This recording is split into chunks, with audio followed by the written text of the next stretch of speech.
Hello viewers, সবাইকে স্বাগতম unlock mini স্কুলের পক্ষ থেকে। আমি নির্মল চন্দ্র সূত্রধর। আজকে আমি আলোচনা করব ট্রান্সফরমেশন অফ সেন্টেন্সের ভয়েস পরিবর্তন। একটি ভয়েসটি ইম্পারেটিভ সেন্টেন্স হলে কীভাবে প্যাসিভ ভয়েসে রূপান্তর করতে হবে এবং প্যাসিভ ভয়েসটিকে কীভাবে অ্যাক্টিভ ভয়েসে রূপান্তর করতে হবে সেটি নিয়ে আজকে আমি আলোচনা করব। আজকে আমি আলোচনা করব 5টি গুরুত্বপূর্ণ রুলস। আলোচনার শুরুতে যদি আমার ভিডিওগুলো ভালো লেগে থাকে অবশ্যই আমার চ্যানেলটি সাবস্ক্রাইব করুন এবং সবার আগে ভিডিও পাওয়ার জন্য পাশের বেল বাটনটি ক্লিক করে রাখুন। শুরুতে চলে যাচ্ছে আলোচনায়। যদি একটি ভয়েসটি ইম্পারেটিভ সেন্টেন্স হয় এবং never plus verb plus object যুক্ত হয়, তাহলে প্যাসিভ ভয়েসে রূপান্তর করতে হলে শুরুতেই কি বসবে? নেভারটি হয়ে যাবে লেট নেভার। অর্থাৎ যদি একটি ভয়েসের শুরুতে নেভার থাকে, প্যাসিভ ভয়েসে কি বসবে? Late never. তারপর একটি ভয়েসের অবজেক্টটি বসবে, তারপর একটি বিযুক্ত করব আমরা। শেষে একটি ভয়েসে ভার্বটি কী হবে? প্যাসিভ ভয়েসে পাস্ট পার্টিসিপল ফ্রম। এখন আমরা একটা এক্সাম্পল দেখব। এক্সাম্পল কী দেওয়া আছে? Never tell a lie. Never plus verb থাকলে এবং শেষে ফুল স্টপ চিহ্ন থাকলে সেটি কোন সেন্টেন্স? Imperative sentence. এই ইম্পারেটিভ সেন্টেন্সটিকে অ্যাক্টিভ থেকে প্যাসিভ ভয়েসে রূপান্তর করতে হলে আমাদের শুরুতে কী করতে হবে? লেট নেভার বসাতে হবে। যদি অ্যাক্টিভ ভয়েসে নেভার থাকে, প্যাসিভ ভয়েসে কী হবে? Late never. তারপর অ্যাক্টিভ ভয়েসের অবজেক্ট এখানে কী দেওয়া আছে? এ লাই। তাহলে প্যাসিভ ভয়েসে লেট নেভারের পরে বসিয়ে দেব। তারপর একটি কী যুক্ত করব? বিযুক্ত করব।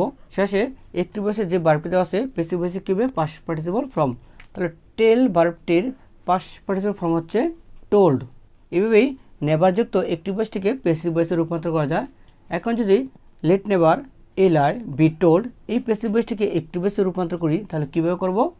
লেট নেভার যদি প্যাসিভ ভয়েস থাকে শুরুতেই অ্যাক্টিভ ভয়েসে কী বসবে? নেভার।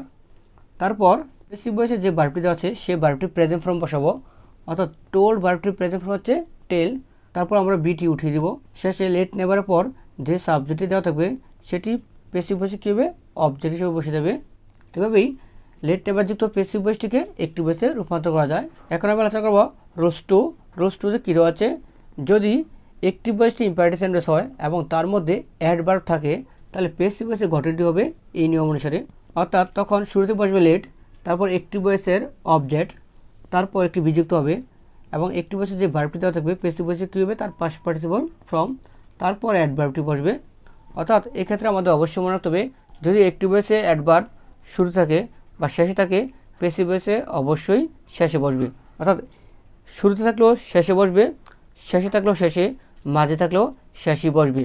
এখন আমরা একটা এক্সাম্পল দেখব। এক্সাম্পল কী আছে? Always speak the truth. এখানে অলওয়েজ হচ্ছে কি? অ্যাডভার্ব। তারপর কী দেওয়া আছে? Speak verb. দ্বারা কোনো সেন্টেন্স শুরু হলে এবং শেষে ফুল স্টপ চিহ্ন থাকলে সেটি কোন সেন্টেন্স? Imperative sentence. অলওয়েজ যুক্ত অর্থাৎ অ্যাডভার্ব যুক্ত অ্যাক্টিভ ভয়েসটিকে প্যাসিভ ভয়েসে রূপান্তর করতে হলে শুরুতে কী বসবে? লেট। তারপর অ্যাক্টিভ ভয়েসের অবজেক্টটি প্যাসিভ ভয়েসে কী হবে? সাবজেক্ট। তারপর আমরা কী যুক্ত করব? একটি বিযুক্ত করব। অ্যাক্টিভ ভয়েসের ভার্বটি যে ফর্মে থাকুক প্যাসিভ ভয়েসে কী হবে? Past participle form. স্পিক ভার্বটির পাস্ট পার্টিসিপল ফর্ম হচ্ছে স্পোকেন। তারপর যে অ্যাডভার্বটি অ্যাক্টিভ ভয়েসে দেওয়া আছে সে অ্যাডভার্বটি শেষে বসবে। অর্থাৎ অ্যাক্টিভ ভয়েসে কী দেওয়া আছে? অ্যাডভার্ব অলওয়েজ, প্যাসিভ ভয়েসে শেষে বসবে। এখন যদি let the truth B spoken always এই প্যাসিভ ভয়েসটিকে অ্যাক্টিভ ভয়েসে রূপান্তর করি, তাহলে কীভাবে করব? এই প্যাসিভ ভয়েসটিকে অ্যাক্টিভ ভয়েসে রূপান্তর করতে হলে শুরুতে কী বসবে? অলওয়েজ। তারপর কী বসবে? ভার্ব। অলওয়েজের পরে ভার্বে কী বসবে? Present form. তাহলে স্পোকেন ভার্বটি প্রেজেন্ট হচ্ছে স্পিক। তারপর বি উঠে যাবে। তারপর প্যাসিভ ভয়েস সাবজেক্টকে অ্যাক্টিভ ভয়েসে আমরা কী বানাবো? অবজেক্ট।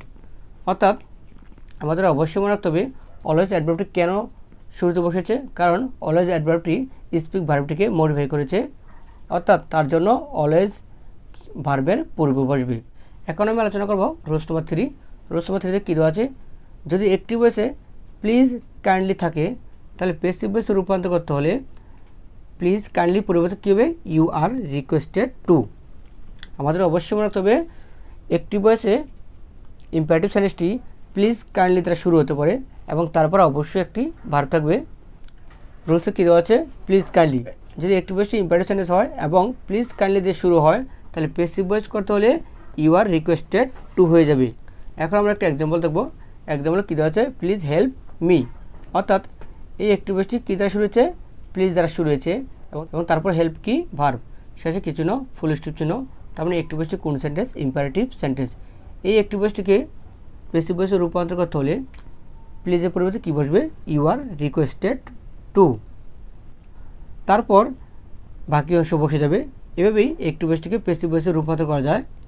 এখন যদি you are requested to help me এই পেসিভ ভয়েসটিকে অ্যাক্টিভ ভয়েসে রূপান্তর করি, তাহলে ইউ আর রিকোয়েস্টেড টু এর পরিবর্তে আমরা প্লিজ অথবা কাইন্ডলি যে কোনো একটি বসাতে পারবো। তারপর বাকি অংশ যেভাবে ছিল সেভাবে বসিয়ে দেবো। এভাবে পেসিভ ভয়েসটিকে অ্যাক্টিভ ভয়েসে রূপান্তর করা যায়। আমাদের অবশ্যই মনে রাখতে হবে প্লিজ কাইন্ডলি প্লাস ভার্ব যদি থাকে সেটি হচ্ছে ইম্পারেটিভ সেন্টেন্স। এই ইম্পারেটিভ সেন্টেন্সকে অ্যাক্টিভ থেকে পেসিভ ভয়েসে রূপান্তর করতে হলে প্লিজ কাইন্ডলি পরিবর্তে কী বসবে, ইউ আর রিকোয়েস্টেড টু। এখন আমি আলোচনা করব রুলস 4। রুলস 4-এ কী দেওয়া আছে, অ্যাক্টিভ ভয়েসটি যদি let plus object plus verb plus object যুক্ত হয় তাহলে পেসিভ ভয়েসে রূপান্তর করতে হলে শুরুতেই লেট বসবে। এখানে এই অবজেক্ট হচ্ছে প্রথম অবজেক্ট, এই অবজেক্ট হচ্ছে দ্বিতীয় অবজেক্ট।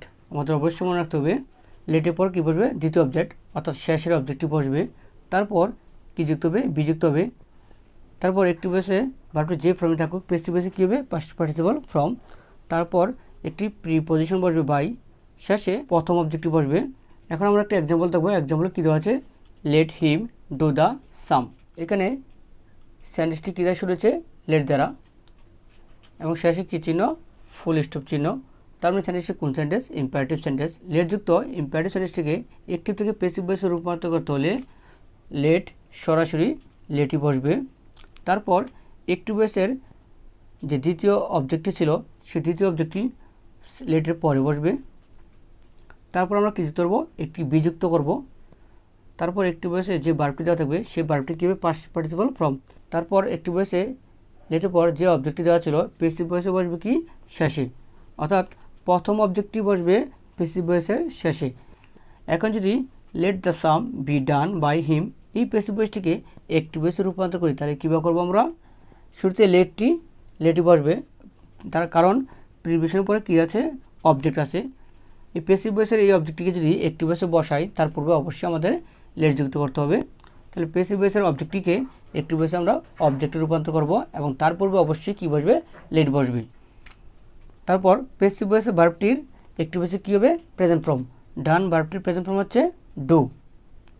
শেষে পেসিভ ভয়েসে লেটের পর যে সাবজেক্টটি দেওয়া ছিল অ্যাক্টিভ ভয়েসে কী হবে, অবজেক্ট। এভাবেই লেটযুক্ত পেসিভ ভয়েসটিকে অ্যাক্টিভ ভয়েসে রূপান্তর করা যায়। এখন আমরা আলোচনা করব রুলস নম্বর 5। রুলস 5-এ কী দেওয়া আছে, মেইন ভার্ব প্লাস ব্যক্তিবাচক অবজেক্ট প্লাস বস্তুবাচক অবজেক্ট। অর্থাৎ মেইন ভার্বের পর যদি দুটি অবজেক্ট থাকে, একটি ব্যক্তিবাচক অপরটি বস্তুবাচক, তাহলে একটি থেকে পেসিভ ভয়েসে রূপান্তর করতে হলে শুরুতে কী বসবে, লেট। তারপর বস্তুবাচক অবজেক্টটি বসবে, তারপর একটি বিযুক্ত হবে, তারপর ভার্বের কী হবে, পাস্ট পার্টিসিপল ফ্রম। তারপর প্রিপজিশন হিসেবে আমরা কী বসাবো, ফর বসাবো। তারপর ব্যক্তিবাচক অবজেক্টটি বসবে। এখন আমরা একটা এক্সাম্পল দেখবো। এক্সাম্পলে কী দেওয়া আছে, বাই মি এ ফ্লাওয়ার। এখানে বাই হচ্ছে মেন ভার্ব এবং শেষে কি চিহ্ন, ফুল স্টপ। যদি কোনো সেন্টেন্স মেন ভার্ব দিয়ে শুরু হয় এবং শেষে ফুল স্টপ চিহ্ন থাকে সেটি কোন সেন্টেন্স, ইম্পারেটিভ সেন্টেন্স। এই ইম্পারেটিভ সেন্টেন্সটিকে অ্যাক্টিভ থেকে পেসিভ ভয়েসে রূপান্তর করতে হলে আমাদের এই গঠনটি ফলো করতে হবে। এখানে বাই হচ্ছে মেন ভার্ব, তারপর মি হচ্ছে ব্যক্তিবাচক অবজেক্ট, এ ফ্লাওয়ার হচ্ছে বস্তুবাচক অবজেক্ট। মেন ভার্ব প্লাস ব্যক্তিবাচক অবজেক্ট প্লাস বস্তুবাচক অবজেক্ট যুক্ত একটি ভয়েসটিকে পেসিভ ভয়েসে রূপান্তর করতে হলে শুরুতে কী বসাতে হবে, লেট। তারপর আমরা কী করব, বস্তুবাচক অবজেক্টটিকে লেটের পর বসিয়ে দিব। তাহলে এখানে বস্তুবাচক অবজেক্ট হচ্ছে এ ফ্লাওয়ার, আমরা এ ফ্লাওয়ার হচ্ছে লেটের পর বসিয়ে দেবো। তারপর একটি কী যুক্ত করবো, বিযুক্ত করবো। তারপর একটি ভয়েসে ভার্বটি যে ফর্মে থাকুক পেসিভ ভয়েসে কী হবে, পাস্ট পার্টিসিপল ফ্রম। বাই ভার্বটির পাস্ট পার্টিসিপল ফর্ম হচ্ছে বট। তারপর প্রিপজিশন হিসেবে আমরা কী বসাবো, ফর। শেষে আমরা অ্যাক্টিভ ভয়েসের বস্তুবাচক অবজেক্টটিকে পেসিভ ভয়েসের প্রিপজিশনের পর বসিয়ে দেবো। অর্থাৎ যেহেতু মি এখানে অবজেক্টিভ ফ্রম, বসবে কি, পেসিভ ভয়েসেও বসবে অবজেক্টিভ ফ্রম মি। এভাবেই মেন ভার্ব প্লাস ব্যক্তিবাচক অবজেক্ট প্লাস বস্তুবাচক অবজেক্টযুক্ত অ্যাক্টিভ ভয়েসটিকে পেসিভ ভয়েসে রূপান্তর করা যায়। এখন যদি let a flower be bought for me এই পেসিভ ভয়েসটিকে অ্যাক্টিভ ভয়েসে রূপান্তর করি তাহলে কীভাবে করবো, শুরুতেই ভার্বে কী বসবে, প্রেজেন্ট ফর্ম। বট ভার্বটির প্রেজেন্ট ফর্ম হচ্ছে বাই। তারপর আমরা বসিয়ে দিব ব্যক্তিবাচক অবজেক্টটি, ব্যক্তিবাচক অবজেক্ট কী দেওয়া আছে, মি। শেষে বস্তুবাচক অবজেক্টকে বসিয়ে দিব, অর্থাৎ এ ফ্লাওয়ার যদি প্যাসিভ ভয়েসে দুটি অবজেক্ট থাকে, একটি হচ্ছে বস্তুবাচক, অপরটি হচ্ছে ব্যক্তিবাচক। ব্যক্তিবাচক এবং বস্তুবাচক অবজেক্টযুক্ত প্যাসিভ ভয়েসটিকে অ্যাক্টিভ ভয়েসে রূপান্তর করতে হলে শুরুতে কী বসবে? ভার্বের প্রেজেন্ট ফর্ম, তারপর ব্যক্তিবাচক অবজেক্টিভ বসবে, তারপর বস্তুবাচক অবজেক্টিভ বসবে। এই প্যাসিভ ভয়েসটিকে অ্যাক্টিভ ভয়েসে রূপান্তর করা যায়। এটাই ছিল আজকে আমার আলোচনার বিষয়। যদি আমার ভিডিওগুলো ভালো লেগে থাকে অবশ্যই আমার চ্যানেলটি সাবস্ক্রাইব করুন এবং পাশে বেল বাটনটি ক্লিক করে রাখুন সবার আগে ভিডিও পাওয়ার জন্য। পরবর্তী ভিডিও দেখার আমন্ত্রণ জানিয়ে এখানে শেষ করছি। ধন্যবাদ সবাইকে, ভালো থাকবেন, সুস্থ থাকবেন।